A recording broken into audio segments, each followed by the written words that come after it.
Good morning, everyone. Welcome to this Anti-Poverty Week event. My name is Kian Kaal. I'm a professorial fellow at the Melbourne Institute at the University of Melbourne and one of the chief investigators in the Life Course Centre. I will introduce and moderate today's events. Before starting, I would like to show my respect and acknowledge the traditional custodians of the lands on which those attending this panel today live and work, and pay my respects to the elders past and present. I also extend my respect to the Aboriginal or Torres Strait Islander people who are joining us today. Our focus today is on the difficulties and struggles of families with children. Many families were already doing it tough before the COVID-19 crisis commenced, and this crisis undoubtedly has added to their stress. In addition, the number of families facing the possibility of poverty has increased substantially with the economic fallout of this health crisis. Although the additional support through Job Seeker and JobKeeper has helped many families, the question is what will happen when this is withdrawn at the end of this year and in March 2021 for JobKeeper. As too many families already know, the original New Start allowance is far from sufficient and would return families dependent on this payment alone into poverty. So today we have brought together 4 speakers who will each provide a brief presentation on this topic before joining a panel discussion. Please note that today's webinar will be recorded and posted on the LCC website in the coming days. Everyone in the audience can ask questions through the Q&A button at the bottom of your Zoom screen. And please note that the chat function has been disabled. For those attendants using Slido, questions can be typed in the box on the right-hand side of the screen. I will introduce all 4 speakers now, and we will first listen to the 4 presentations before starting the panel discussion. But please enter your questions as we go. Our first speaker is Dr. Dina Bouwman from the Brotherhood of St. Lawrence, who will speak on the systemic drivers of financial stress and the impact on children. She is followed by Dr. Matthew Curry, who has a joint appointment at the Melbourne Institute at the University of Melbourne and the Brotherhood of St. Lawrence, who will speak on child poverty. Then Dr. Barbara Bordway from the Melbourne Institute at the University of Melbourne will speak on financial and mental stress on parents during the current crisis. And our last speaker of today is Associate Professor Leah Roppener from the School of Social and Political Sciences at the University of Melbourne, who will speak on the worsening of Australian women's experiences under COVID-19. Over to you, Dina.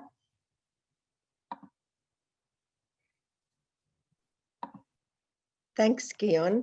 I have a presentation, so I'll share my screen shortly. But first, I'd like to acknowledge the traditional owners of the land upon which I live and work, the Wadawurrung people of the Kulin Nation, and pay respect to their elders, past, present, and emerging. Now, if I can just share my screen. So I'm going to talk about single mothers, poverty and policies. I'll be relatively brief, but I really want to underline the infrastructures of inequality that have persisted for some time and which perhaps have been exacerbated by the... Dina, sorry, can I interrupt? The share screen is not working at the moment. Okay, so...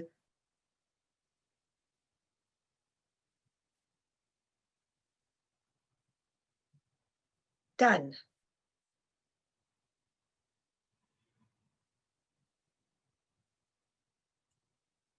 There you go. Sorry about that.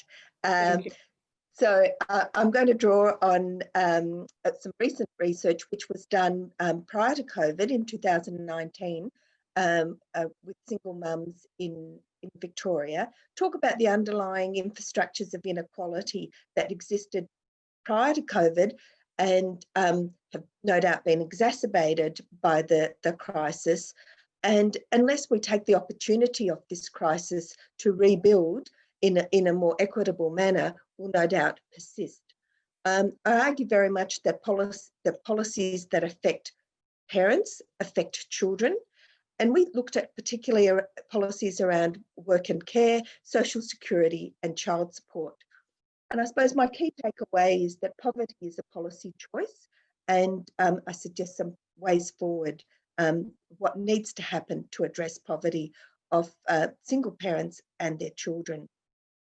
So in 1994, and that's a long time ago, over 25 years, Bettina Cass talked about how women continued to be caught between expectations to care and to work without the necessary social infrastructure to enable them to do so. And that lack of necessary social infrastructure persists. And for single parents particularly, it's more intense.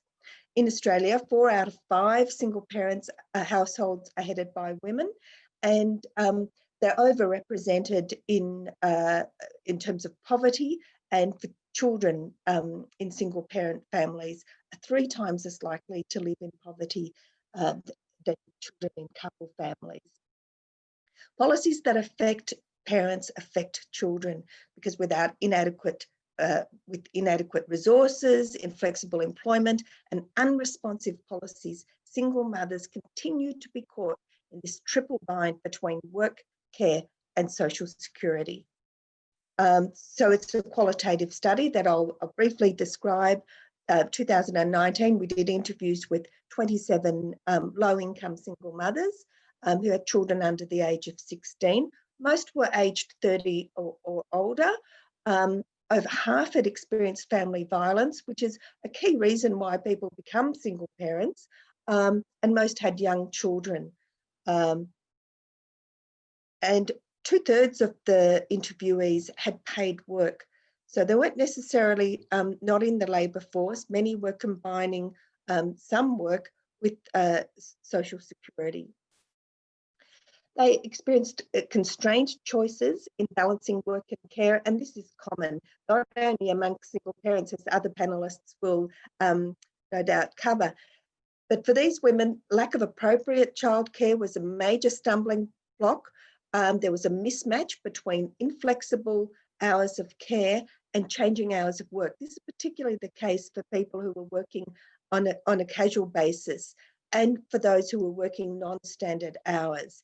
And because single parents are much more likely than other family types to rely on formal childcare, but there can be real constraints in that.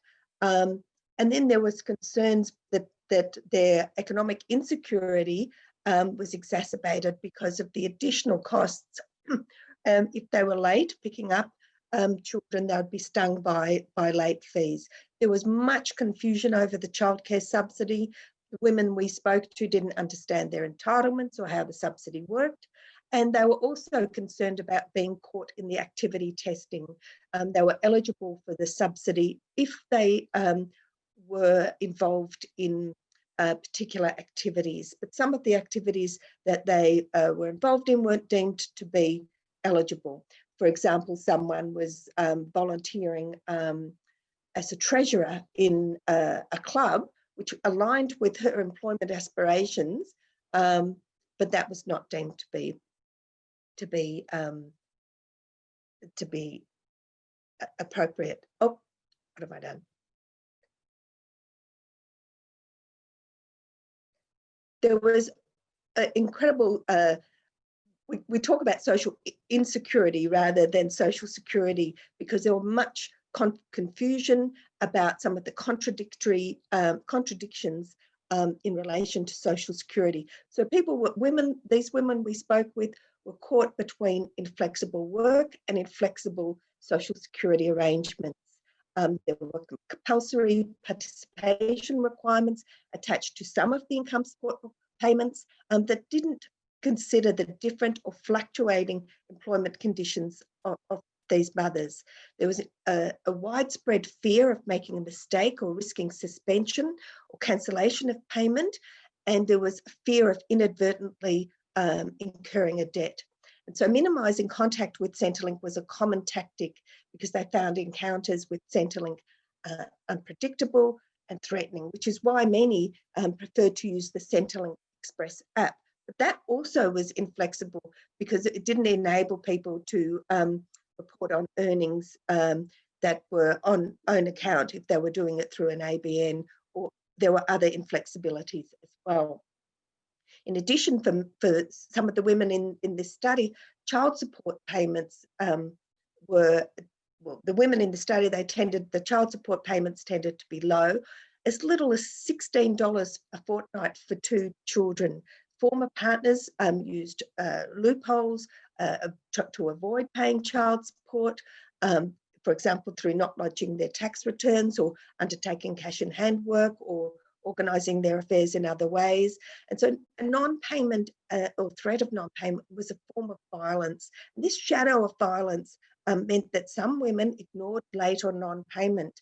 As the woman I mentioned in the quote there said, that it's, you know, if there's that fear of provoking a former partner, it was better just to keep quiet and not make a fuss. And they were reluctant then also to pursue a reassessment or review, and that onus of proof fell to them, and it exposed them to further risks associated with the forced interaction with their former partner, and also possibility of incurring a debt to Centrelink. So the impacts were that they were always thinking about money, which affected their health and well-being.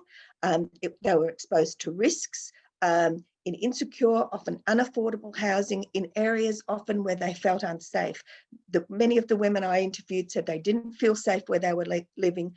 Their everyday risks, there were everyday risks to their lives. Everyday decisions were risky. Will they be able to eke out that asthma puffer, or will they risk spending the money on that and not being able to make the rent? And a very common experience of doing without to make ends meet, often doing without food. This meant that the children missed out too. Whilst as much as possible, the women who we spoke with made decisions that would benefit their children, it often came at a personal or financial cost. Not having enough money meant that the children missed out despite their best efforts. And they were really worried about the impact on their children, that they'd be singled out, bullied, stigmatised by their peers. And another thing was that some of the women talked about how their children, particularly their teenage children, then turned their anger towards their mothers as if it was their mother's fault that they were poor. So what do we do about it? We argue that we need to build infrastructures of equality. And our recommendations particularly focus on inclusive work, family-friendly workplaces, investment in decent jobs, flexible learning, economic security, so social security and tax policies to support moves in and out of paid work, social equity, family law and anti-violence policies that protect the rights of women and children, and the social infrastructure, particularly around quality care services. But of course, there are the other dimensions, as you can see on that diagram, around accessible transport and civic services, affordable housing, and equitable healthcare. I've got some more detailed recommendations, but I might leave it there, just saying that at this time, there's a real opportunity to put pressure on government to extend the coronavirus supplement, which was cut by $300 a fortnight in September, and is slated to be cut by the 31st of December, which would mean that single parents and others who are not in receipt of parenting payment but rely on JobSeeker will be pushed back to relying on around $40 a day, and we can't let that happen. But I'll leave it there, and I'll hand over to Matthew Curry.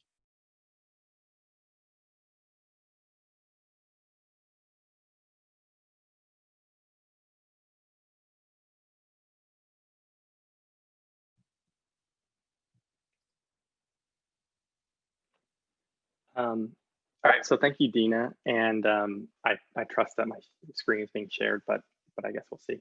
And thank you to the people who are tuning in. So I'm going to talk a bit about child poverty dynamics in Australia, and it should be noted that this is obviously all taking place before COVID, and so the time period here is 2001 to 2017. And so in general, just kind of some background on poverty in Australia. Australia has slightly higher poverty rates than the OECD average, but it's really kind of in the middle of the pack compared to other similar types of countries. And then again, prior to COVID, the poverty rate had been declining kind of ever so slightly since the GFC. Now, children children experience poverty at lower rates than the overall population. But there's an important caveat, and that's that if you take into account housing costs, so the amount of income that a family has left over after accounting for housing, then the poverty rate of children actually increases relative to the overall population. And so, okay, given that poverty in among children is not especially high, kind of why am I focusing on this? Well, you know, we think that childhood is obviously a very important part of the life course, and that deprivation during childhood can be especially harmful to overall life chances. So I'm sure a lot of the people tuning in are very familiar that there's a lot of evidence for the effects of child poverty on a range of long-term kind of outcomes into adulthood. And there's three kind of families of general mechanisms that link poverty during childhood to these kind of larger life chances. So the first is like a resource story. So parents that have more money and are able to invest more into their children's development. There's also the kind of environmental stress and family dynamics school of mechanisms. And that suggests that parents who are not poor, for example, are able to live in areas that do not engender physiological or psychological stress within the children, which can be detrimental to their development. There's also in families that are better off, there also tends to be less kind of stress among parents, and that can affect parenting styles and relationships between parents and children, as Dina kind of touched on before. And then the last kind of big school or big set of mechanisms is around the interaction between social structure and culture. So if we think about things like segregation along economic lines or racial and ethnic lines, think about things like mass incarceration or deindustrialization. These things can interact with culture to kind of jointly affect outcomes in children. So the kind of goals for this short little talk today are first to assess child poverty entry and exit. So entry into poverty, exit from poverty. To assess state dependence of poverty for Australian children. And so by state dependence, what I mean is kind of how sticky is poverty? Does being poor in a given year make it more likely that you're poor in the next year? And then lastly, to look at the exits from poverty. So if you as a child are able, or your household is able to escape from poverty, is that escape permanent or is it short-lived, and do you end up falling back into poverty the next year or the year after that? So for this talk, I'm using a poverty line of 60% of the median equivalized household income. So here's just a look at the poverty rates among children over this time period. I have on there also the 50% of median. That's a different line. It doesn't really change much in terms of results. And kind of any choice of a poverty line ends up being a bit arbitrary, but these are two commonly used ones. But for this talk, I'm using 60, that to be considered poor, you have to fall under 60% of that median. Again, quickly, the data come from the Hilda survey, and I use a dynamic probit model to look at the state dependence kind of issue, and then some survival analysis techniques to look at poverty exits and then the reoccurrence of poverty after an escape from poverty. And so here I just have a list of controls that are kind of standard. These are included in the models and are all things that, you know, are kind of standard things that we would be concerned about when we're thinking about the poverty of children and of households with children. So the first kind of takeaway point is that poverty spells tend to be short for most children. So only if you take any kind of 3-year period within that longer, from 2001 to 2017, only about 7% of children will be poor for all 3 of those years. So, so the vast majority of Australian children do not experience, prolonged chronic poverty. And in a given year, about 7% of children enter poverty, and of those who are poor, about 40% exit in any given year. And here's just a curve kind of showing that exit. And so this is not controlling for anything. So people in these, so kind of the set of children that is experiencing poor is likely to be disadvantaged on a number of other factors. So this isn't for the general population, but we see that, by the second year, by year 2, kind of around here, most poor children have experienced a year of not being in poverty. And that continues to decline. So again, the general story is that there's not a lot of chronic poverty to the level where a child is experiencing being below the poverty line every year of their childhood. It's just not very common. But on the other hand, the kind of next takeaway is that poverty begets poverty, but that there's some important variation to exist. So here is where I'm talking about kind of the state dependence. And so I do find evidence that there is state dependence that basically that poverty is sticky for households with children.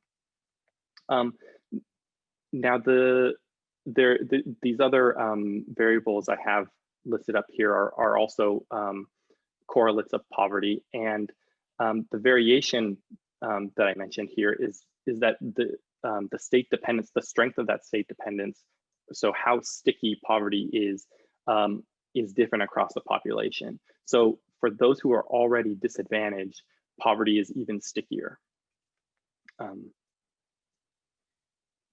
And this kind of leads into the next point, which is that children often escape poverty, as I kind of talked about before, but the threat of poverty follows them. So they can escape poverty, they can get above the poverty line, but often they do not escape a sense of economic insecurity.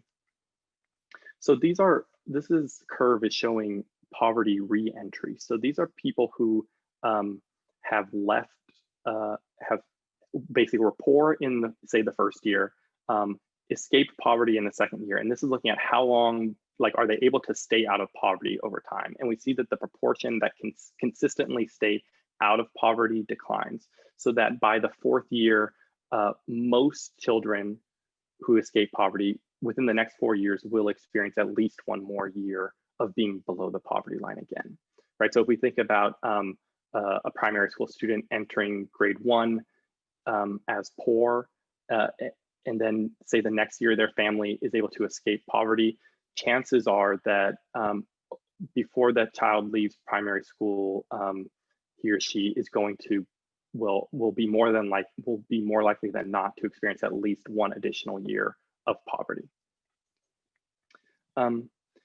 So again, kind of to review, there's good news, and that's that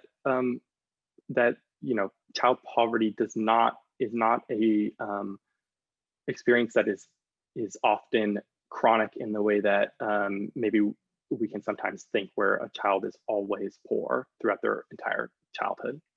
But on the other hand, escaping poverty does not mean that the family has escaped economic insecurity, and in fact, often they fall back into poverty. And then state dependence is strongest so that's how sticky poverty is. It's stickier for people that are already disadvantaged on a number of other characteristics. And then the kind of last thing I'll note is that, of course, this was all taking place, my analysis is all taking place over a period of basically sustained economic growth, at least nominally. And the effects of the COVID recession are a bit unclear. And I'll just echo what Dina said, and just as a side note, part of my job is to update the Henderson poverty line, and as part of that, we compare rates of like welfare receipt, so job seeker, this kind of things, against the poverty line. And so I was actually working on the next release, which will be released this month, about the June quarter, and this is the first time, certainly since I've been doing it, and probably in many years, if not decades, that a family that relies on job seeker will be above the poverty line. So it kind of reinforces the point that Dina made, that the level of child poverty that we have is not necessarily natural, and it is, at least in some respects, a policy decision. I guess I'll stop there and hand it off to Barbara.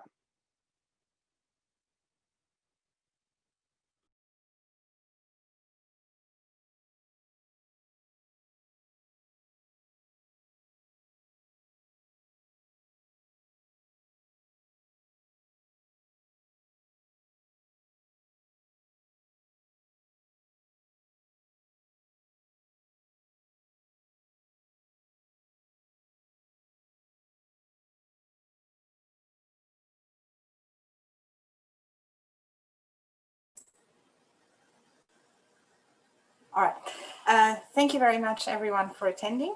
I would like to present some research results from research that I did together with Susan Mendez and Julie Mosquion.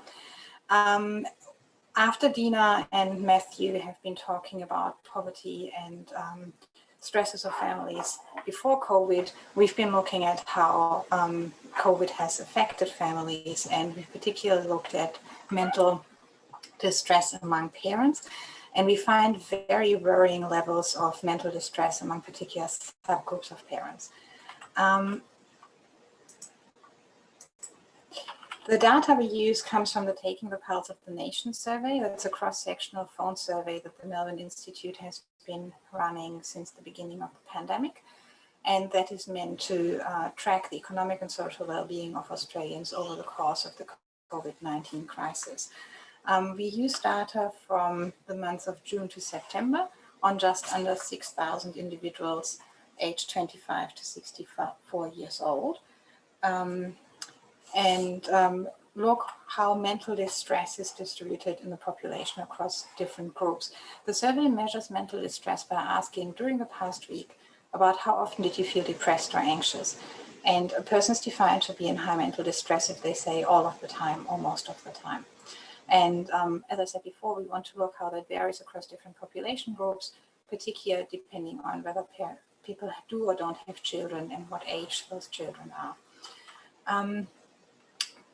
There has been other research that shows mental distress to be very strongly linked in this pandemic to financial stress. So we also want to see whether the variation of mental distress across the population that we find is mediated by financial stress, which is asked in the Taking the Pulse of the Nation survey with the question, how would you describe your current financial conditions in terms of paying for essential goods and services such as bills, rents, and mortgages? If a person responds that they are making ends meet or moderately or very comfortable, everything's fine. If they respond that they are very stressed or moderately stressed, we say this person is experiencing financial stress. What does it look like at the moment? How many people actually are in mental distress? I'll show you that by employment status, whether people do or don't have kids and their gender. In the overall population, about 19% of all individuals are mentally distressed if they are employed. That's the blue bar with the black outline that you can see here. And just over 22% are mentally distressed if they are not employed. So there is a bit of a difference between the employed and the non-employed, but it's actually not all that big anymore. And that is in very stark contrast to what we used to find before the pandemic. A bit in the background, the blurry blue and orange bar shows you the equivalent responses of people when this question was last asked in the Hilda survey in wave 17. And at that time, having a job was pretty much the biggest protector against mental distress. Whereas now, once the pandemic has started, having a job really doesn't differ or make all that much of a difference anymore for people in terms of their mental distress. How does this vary across population groups? Women without kids don't look all that different from the overall population. They are a little bit less likely to be distressed, but not all that much. Women with kids, again, they don't look all that different from the overall population, nor do men without children. They are a bit more likely to be okay. If they do have a job, they're a bit less likely to be okay if they don't have a job, but by and large, there's not that much variation. Where we really see an enormous difference is actually among fathers. Almost 30% of all fathers with a job experience that they are depressed or anxious all of the time or most of the time. 38% of fathers who don't have a job experience that problem. That really surprised us because we expected actually the stress to be among mothers, with a lot of reports of additional housework and childcare responsibilities being very gendered and adding to the load of women. We actually expected the mental distress to be among that group more often. But so the first take-home message, I think, is really that it's fathers who are surprisingly doing it tough during this crisis. We also wanted to know how this varies by child age. Unfortunately, we don't have quite enough observations to split everything by employment status and gender and child age. So on the next slide, I'm just going to show you essentially this, but grouping mothers and fathers together as just parents and then splitting them up by child age. Mothers and fathers without kids are doing relatively well in terms of mental distress. They're a little bit less likely than the overall population to be distressed, particularly when they have a job. Parents with a young child, preschool age, under the age of 5, are quite stressed, particularly if they have a job in comparison to what used to be the case. And even more so, parents of primary school age children are really very likely to experience high mental distress. Nearly 30% of them do when they do have a job. And I think this result is particularly stark because among parents with primary school age kids, they're actually more likely to be distressed when they do have a job than when they don't, which is just such a reversal from everything we'd seen before the pandemic. And again, parents with older children are also quite likely to be distressed, especially when they don't have a job. We wanted to know how all of this relates to experiencing financial stress, as I said on the first slide. So I'm just going to show you the results of a very simple linear probability model, where on the left-hand side we have whether the individual reports high mental distress or not.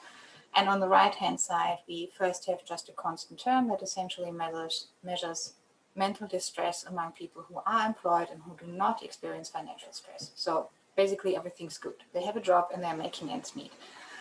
We let this constant vary among 8 categories, defined by whether the person is male or female, whether they do or don't have kids, and if they do have kids, what age that kid is. Then we add an effect of the person not having a job.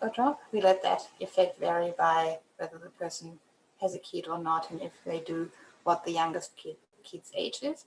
And then we add an effect of that person also being financially stressed, which varies by male and female and having or not having kids. The reason why not all of the employment and financial stress effects are varied by all characteristics is because we just don't have the observations to estimate that with any precision. We control age group, state of residence, whether the person's in a rural or urban area, the week of the survey, and the effect of week of the survey differs for Victoria and the rest of Australia throughout. If we then make predictions for people who are employed and do not experience financial stress, we find that about 11% of them still are mentally distressed. And that is very constant across all population groups, except men with a child 5 to 11 years old. That's why there's the black bold outline around it. That effect, that constant is significantly different from the constant effect for all other groups. Men really seem to be not doing very well if they have a primary school age kid at home. And that is for the people who have a job and who are making ends meet.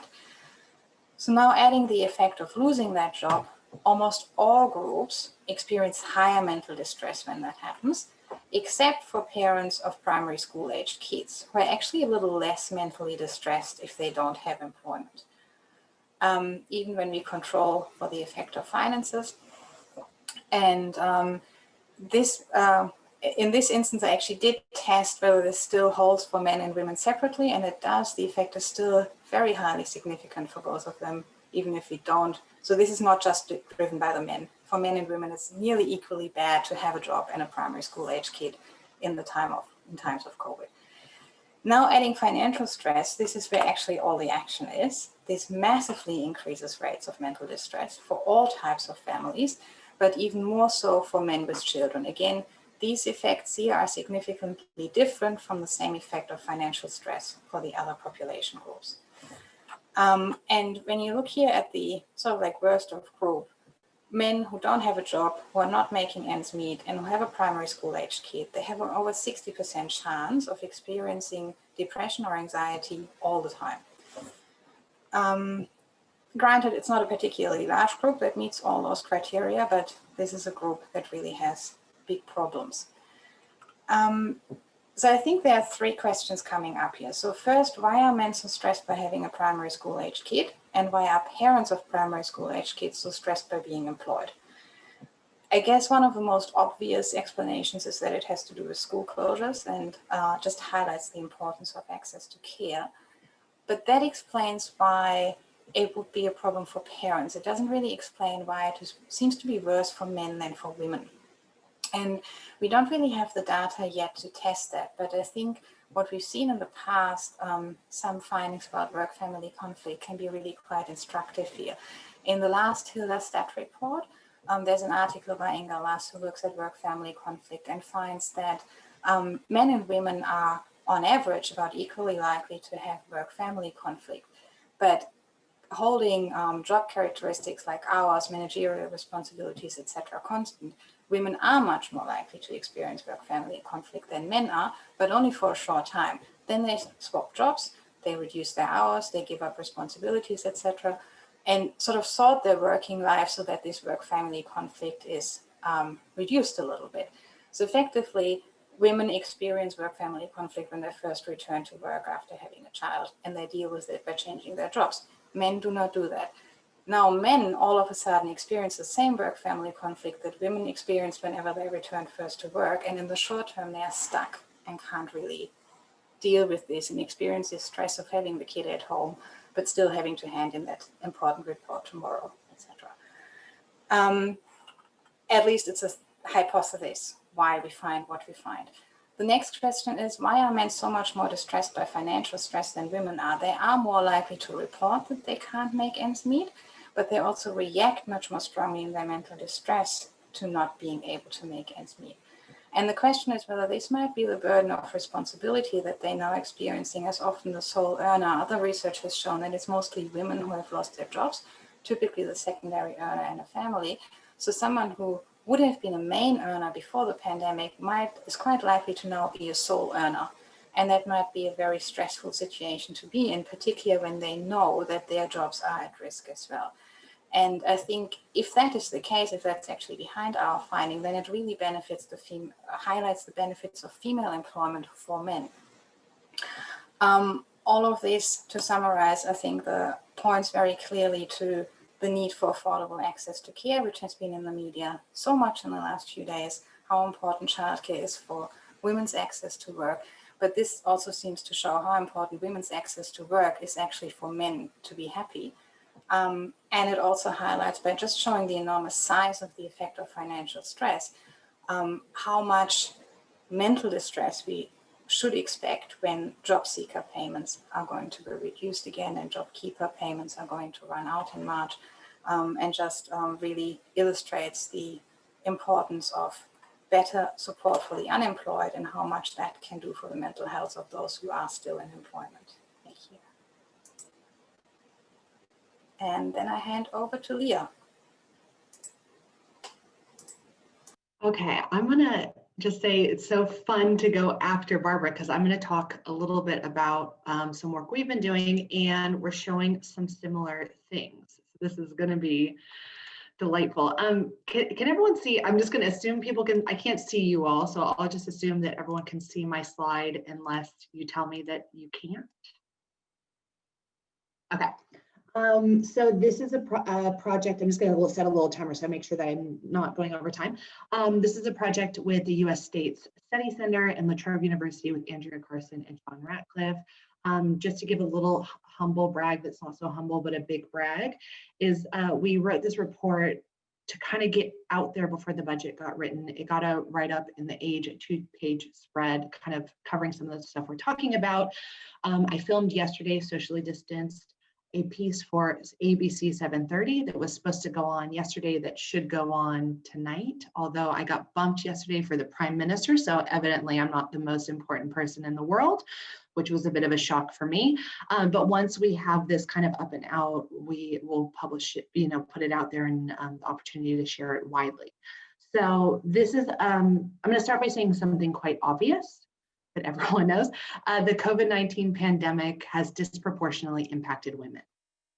One of the things we were interested in doing is looking at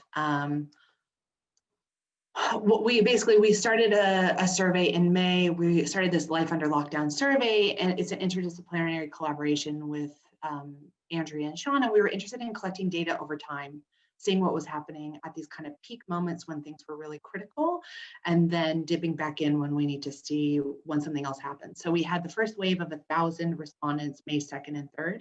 This was the height of the lockdown, the first lockdown. We also have data for an American sample, another 1,000 Americans. And then we resampled August 31st to September 10th, again, the US and Australia. I'm only presenting today the Australian data. And that wave 2 which was at the height of the second lockdown for Victorians. So, and as those of you who are in Victoria, we're still in lockdown, but we wanted to get this moment in time in which the second lockdown had occurred. The results I'm presenting to you today are just descriptives, but we're taking that sample where we have people at time 1 and time 2 to show you some of the changes over time. And I'm going to focus just on Victorians. So I'm going to run through some 4 main key findings, and then I'll go through a little bit quickly, but feel free to ask any questions in the Q&A if there's anything that that I did too fast. Okay, so our first key finding is that Australian women experienced higher economic vulnerability in May, which has compounded for Victorian women in September. We asked what percentage, this is the percentage of respondents that they said they had lost their job.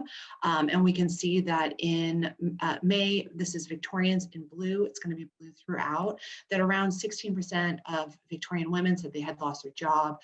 And in September, following up months later, we still see that that was pretty constant. This is different from these kind of negative trends. I am asking questions, but I'll just keep going. I'm assuming you can see my pointer. These negative trends happening in other states, but also we can see that Victorian men, there's been kind of a plateau too for their employment.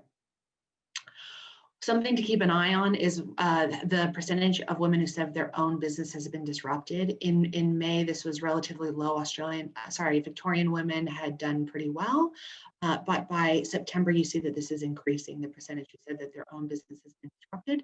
And this is counter to these negative trends moving both for men and women in other states around the country. The economic impact has been disproportionately shouldered by Victorians in particular. Again, Victorians in blue, 38% of women and 37% of men had reported that they had either had their hours cut, lost their job, received and took a redundancy, compared to 30% or 29% of those in the rest of Australia. When we look at where people are withdrawing their money, we see that men are much more likely to withdraw, the higher percentage of men are withdrawing from their superannuation compared to women.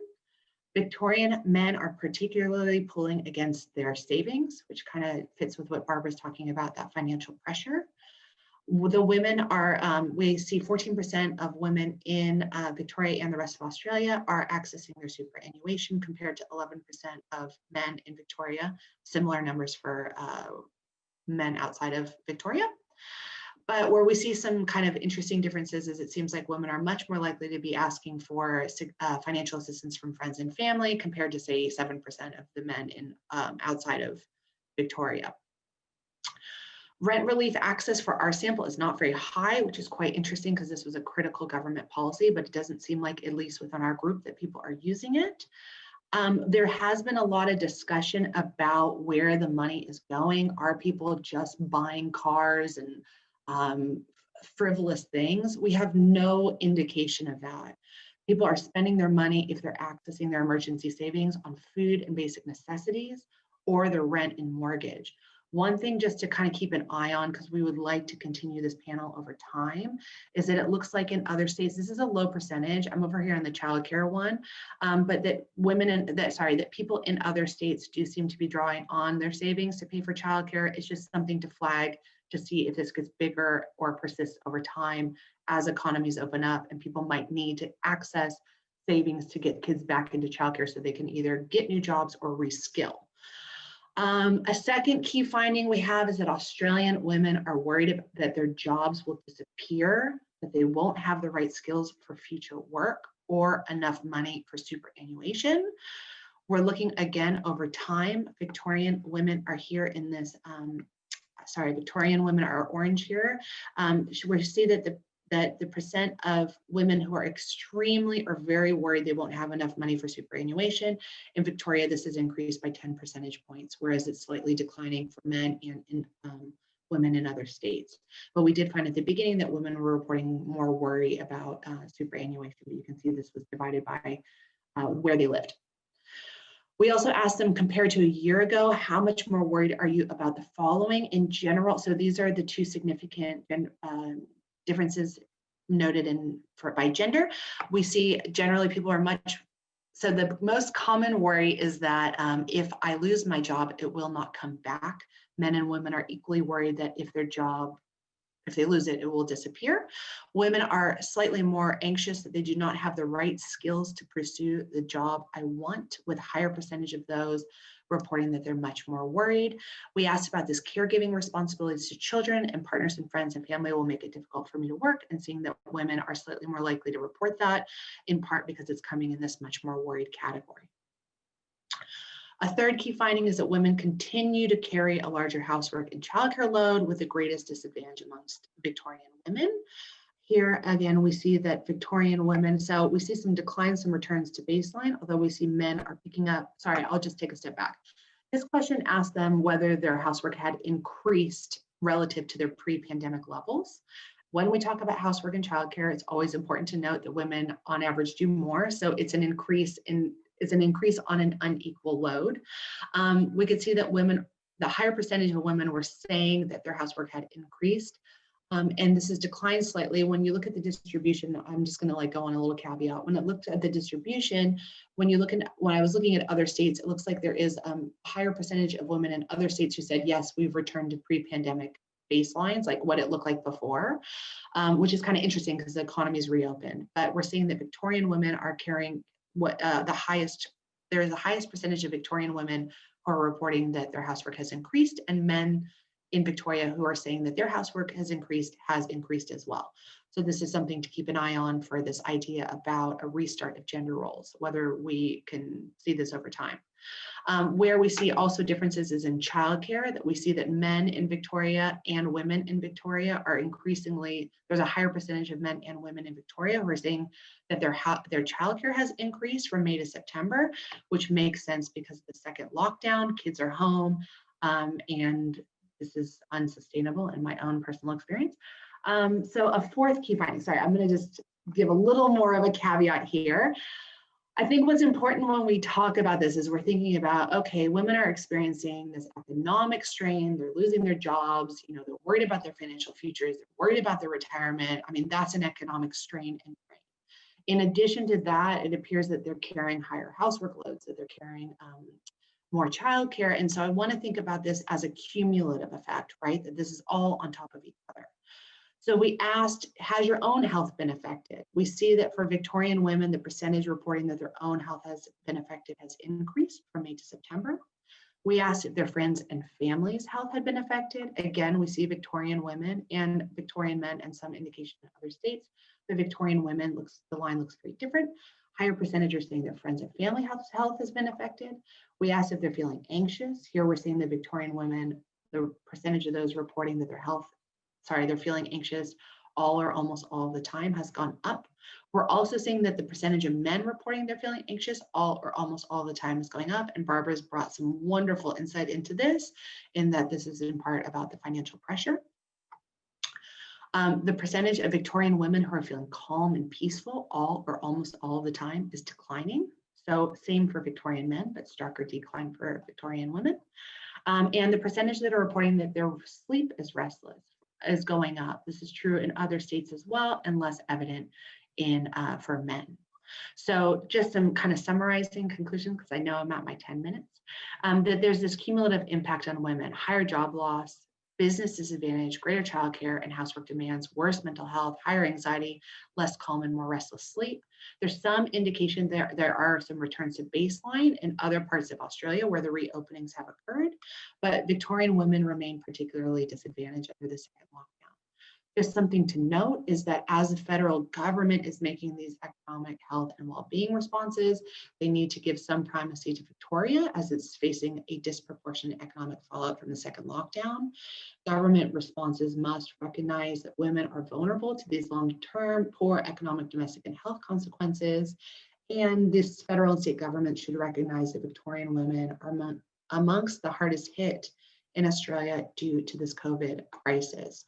So just kind of reinforcing what was said by others, but stating it again with more evidence. Thank you very much.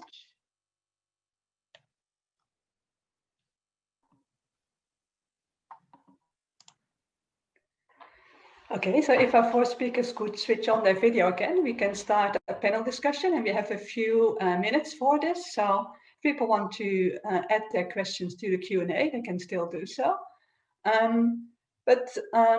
To just get started, maybe clarifying, sorry, I see that I haven't switched on my video, sorry about that. Maybe to start clarifying one point. So there was one question from Janine Baxter, and it was something that came up in my mind as well. So as Barbara and Leah were presenting, what are your views on sort of the finding that men are strongly mentally stressed versus women being mostly affected by the COVID crisis? So I think the emphasis of your two presentations was a little bit different, but looking at your slides, I'm wondering what your thoughts are on sort of the emphasis of the other speaker. Leah, would you like to go first? Okay, so I'll say, I want to start by saying, I don't think this is like a good news story for anybody, right? Like, I just want to start by saying, like, what we found in the beginning was that we were seeing kind of this more disruption to women's mental health. We aggregated in May across Victoria and other parts of the country. And what I think was interesting is we're seeing this increase in men's anxiety over time, which I think Barbara's actually points to, right? That as the financial pressures become bigger and greater, that perhaps men are feeling more stressed about it. I also wondered too, at what point at the beginning is there like a degree of, because we're capturing them in May, and I wonder to what extent, this is just my thinking, Janine, this is just my thinking, and I'd love to hear what you think too. I'm thinking about this kind of toxic masculinity where men actually may be feeling very, very stressed, but at the beginning they're saying like, everything's okay, nothing to see here, don't worry, it's all good. And then over time, as everything compounds, you know, this whole thing takes a mental health toll, and it's long-term and it grinds you down. So I actually, yeah, that's where I've been thinking about this men and mental health piece in my thinking at this moment in time, but our data right now are preliminary. So there is much more work to do on getting down into the detail. We don't have large sample, you know, you're like Barbara saying, when you're starting to split the sample, you get a bit nervous, right? When you start to split the sample. And someone had a question about Melbourne Metro versus not, that we need the bigger, robust data to kind of reinforce what we're saying, I guess is what I'm trying to say. Barbara, do you have thoughts, Barbara? Yeah, I think particularly that we should probably distinguish between what has actually happened to people and how do people react to what's happening to them. And I think Leah has shown a lot of sort of objective changes that are clearly worse for women. But maybe actually because they have struggled with a lot of that for decades already, they aren't maybe necessarily so shocked by the whole experience. And I mean, I think that particularly for childcare, for having the kids at home, for example, and for experiencing this conflict between work and family, It's probably sort of like par for the course for lots of women for a long time, and for men it might be a really, what's happening here? Plus they also probably have different constraints in how to deal with that. The option to just reduce hours or give up a managerial responsibility, etc., is not as open to men as it is for women, even in good economic times, even more so now when everyone will be hanging on to whatever job they have for dear life. And even more so if your partner suddenly has lost her job and suddenly it's all on you, right? So I actually find it not that unintuitive that we might see that women are losing their jobs and men are freaking out because of it. It makes a certain sense to me. Thanks, Barbara. I think that was really enlightening. So maybe going to Matthew and Dina now. So thinking about the future, what are your thoughts for the vulnerable populations that you have been looking at that were already struggling before COVID hit? Do you have any, is there any area where you're sort of most concerned about? And what are your thoughts about what policies are sort of the most urgent to sort of get out there? Dina, did you want to go first?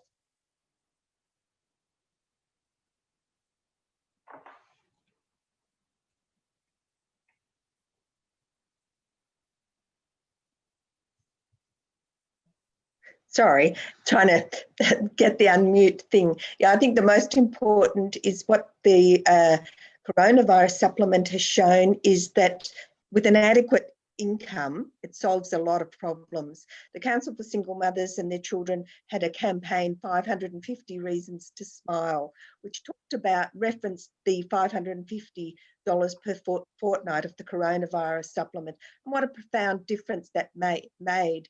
That has now been cut by $300 a fortnight. They've got another campaign, 300 Reasons to Cry. And the concern is that if we go back to manifestly inadequate levels of income support, we know that it has an impact on people's lives and children's lives. The children not being able to participate or have adequate and fair and equitable opportunities. So I think social security is really key. I think there's an enormous opportunity around childcare, universal childcare, which will create jobs if they're well paid and adequately funded, enable parents to work, and also provide opportunities to children. So that would be my ones. Yeah, thank you. So Matthew, did you want to give a very brief thought? Because I realized that we are nearly running out of time. So it's been really interesting, but time flies. Yeah, I mean, I think I would echo a lot of what Dina said, and note that you know, I was listening to John Deneuve, also from the Melbourne Institute, talk yesterday or the day before about how even if you have enough money right now, even if you have a job right now, things are so insecure that if we don't have that security that's provided by an adequate and robust safety net, that there's so much uncertainty that can actually have harmful effects where maybe if you knew going forward you'd have something to fall back on, that you could kind of consume at a level that wouldn't hurt children, or make plans for the future, or invest in your children more than is possible right now. Even if you can squeak by right now, if you're really worried about the future, that becomes an issue. And so an adequate social safety net would really help that. Okay, so our time is actually up, so we need to stop here. But all the questions, including those that I didn't have a chance to ask in this webinar, will be forwarded to our presenters, who have kindly agreed to provide written answers. That will be posted on the LCC website, together with the video of today's presentation and panel discussion. So I would like to end by thanking all our speakers for making the time to prepare a presentation and sharing their knowledge and thoughts with us today. I believe that this has been very insightful, so I've learned a lot today. Also, thank you to Kate, Joe, and Logan, working behind the scenes to make this event run smoothly, and to everyone for participating in our event today. I hope that you have found it worthwhile, and hope to see you again at one of our future events. In the meantime, take care and goodbye.